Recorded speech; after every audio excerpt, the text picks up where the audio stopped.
तो आज हम लोग एक नया टॉपिक लेकर आए हुए हैं जो कि नाम है समांतर श्रेणी। मैथ का बहुत ही महत्वपूर्ण और एकदम मजेदार चैप्टर है जो कि 2 फार्मूला में पूरा चैप्टर बन जाता है और एकदम आसान तरीके से। मात्र आपको 2 फार्मूला याद रखना है और 2 ही फार्मूला से पूरा चैप्टर बनेगा और कोई ज़्यादा इसमें गुना भाग नहीं होता, एकदम छोटा छोटा सवाल रहता है और यहाँ से एग्जाम में नंबर बहुत ज़्यादा उठता है। तो चलिए हम लोग बिना समय गवाए हुए स्टार्ट करते हैं समांतर श्रेणी।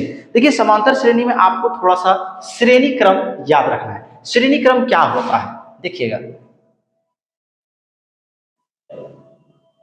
ए प्लस डी, ए प्लस 2d, ए प्लस 3d, ए प्लस 4d, ऐसे कीजिएगा तो ये होता है अंतिम पद ए एन। अंतिम पद क्या होता है? A N.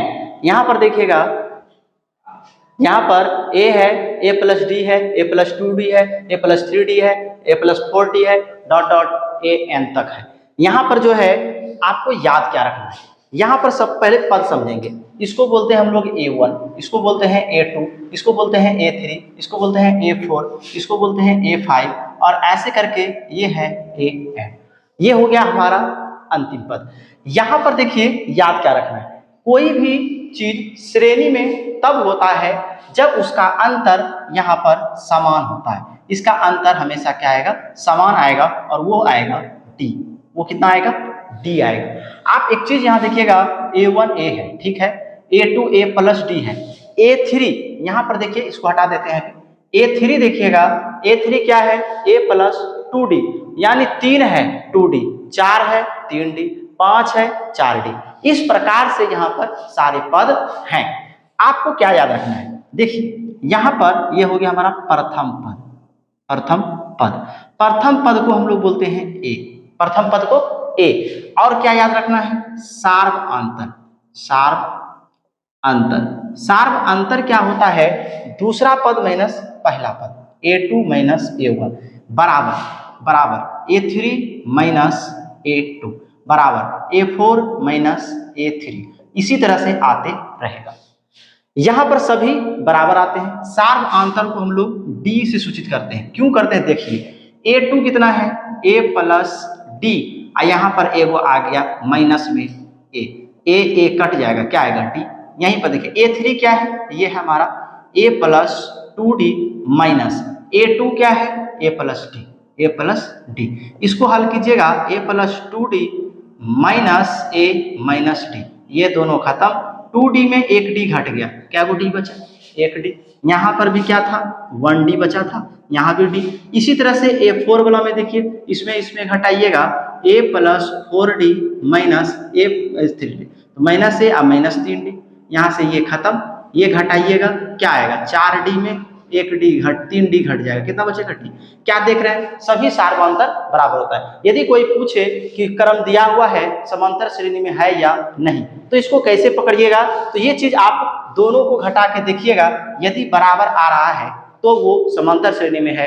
अंतर यदि यानी कि इसका दूसरा माइनस पहला, तीसरा माइनस दूसरा, चौथा माइनस तीसरा, पांचवा माइनस, इस प्रकार से करके देखेंगे। अगर अंतर समान आ रहा है तो वो समांतर श्रेणी में है, अन्यथा समांतर श्रेणी में नहीं है। ये हो गया प्रथम पद, ये हो गया सार्वंतर D, जो कि यहाँ से यहाँ घटा करके लाइएगा, यहाँ से यहाँ घटा के लाइएगा, यहाँ से यहाँ घटा के लाइएगा, यहाँ से यहाँ घटा के लाइएगा, सब D आएगा। इसको बोलते हैं अंतिम पद। क्या बोलते हैं? अंतिम पद। इसको बोलते हैं अंतिम पद, AN। अब देखिए इसमें क्या वो पद है? Total 1 2 3 4 5 dot dot dot N, यानी N पद है, यानी कि पदों की संख्या। पदों की संख्या, पदों की संख्या क्या है? N है। हमें इसमें कितने चीज है? 4 चीज, 1 2 3 4, और इसी 4 चीज से हमको समांतर श्रेणी में पढ़ना है। पहला पद, सार्वंतर, अंतिम पद और पदों की संख्या। तो याद है कि यदि अंतिम पद बराबर फार्मूला निकालना है, अंतिम पद यानी AN बराबर होता है प्रथम पद जोड़ N-1, जितना पद होगा उसमें 1 घटा देंगे, और D जो है ये सार्वंतर को हम लोग D कहते हैं, डी से यहाँ गुना कर देंगे। तो एक फार्मूला आपको ये याद रखना है, एकदम इसको याद रखना है, बस इतना सा याद रखना है। हम इसको सिर्फ निकालने के लिए बताए कि कैसे कैसे होता है, आपको ये याद रखना है। ए एन बराबर a plus n minus 1 into d. अगर ये आपको याद रहता है तो आपका 5.1 पूरा खत्म हो जाएगा। 5.1 में आपको कहीं कोई सवाल नहीं बचेगा। अगर ये आपको क्या करेगा, इन 4 चीज में से आपको 3 चीज दिया रहेगा, एक चीज नहीं देगा, उसको निकालना है।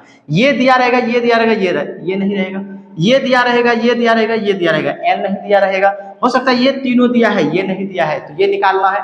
मतलब इन 4 चीज में आपको हमेशा एक चीज नहीं रहेगा, वो चीज आपको निकालना है। तो इस प्रकार से ए एन का फॉर्मूला ज्ञात किया जाता है। तो आपने यहाँ पर सीखा, इसको बोलते हैं अंतिम पद। यानी कि इस प्रकार से यदि लिखा है, पूछ दे 20 गो पद है, बताइए कि अंतिम में कौन सा संख्या आएगा, तो वो आपको क्या करना है, इस फार्मूले से बताना है। इस पर हम लोग एक सवाल लेकर के भी सॉल्व कर लेंगे, उसके बाद समझ में और आ जाएगा। चलिए हम लोग देखिए एक सवाल लिए हुए हैं, क्वेश्चन नंबर 1, श्रेणी इतना है में 20वां पद ज्ञात कीजिए। तो देखिए 20वां पद पूछ रहा है, कैसे बनाएंगे, एकदम आसान सा सवाल, समझिएगा इसका सॉल्यूशन। तो आपको हम क्या क्या बताए हैं, थोड़ा पीछे जो बताए हैं वो देख लीजिएगा। कहता है ये है प्रथम पद, तो ए हो गया हमारा 3। प्रथम पद को हम लोग ए से सूचित करते हैं, ए हो गया हमारा 3। यहां पर हमको सार्व अंतर देखना है, डी। 5 - 3 कीजिए, कितना होगा, 2 होगा। 7 - 5 2 होगा, 9 - 7 2 होगा। मतलब जो आगे वाला को पीछे वाला से घटाइएगा तो डी का वैल्यू कितना आएगा, 2। डी का वैल्यू कितना आएगा, 2। तो ये हमारा ए और डी निकल गया। 20वां पद पूछ रहा है, यानी पदों की संख्या कितना हो गया, 20। एन बराबर हमारा हो गया 20। समझ में आ गया। अब हमको 20वां पद यानी अंतिम पद पूछ रहा है, ए एन बराबर 1। अब हमको क्या करना है, ए एन बराबर फार्मूला लगा देना है। ए एन बराबर तो हो जाता है a plus n minus 1 into D.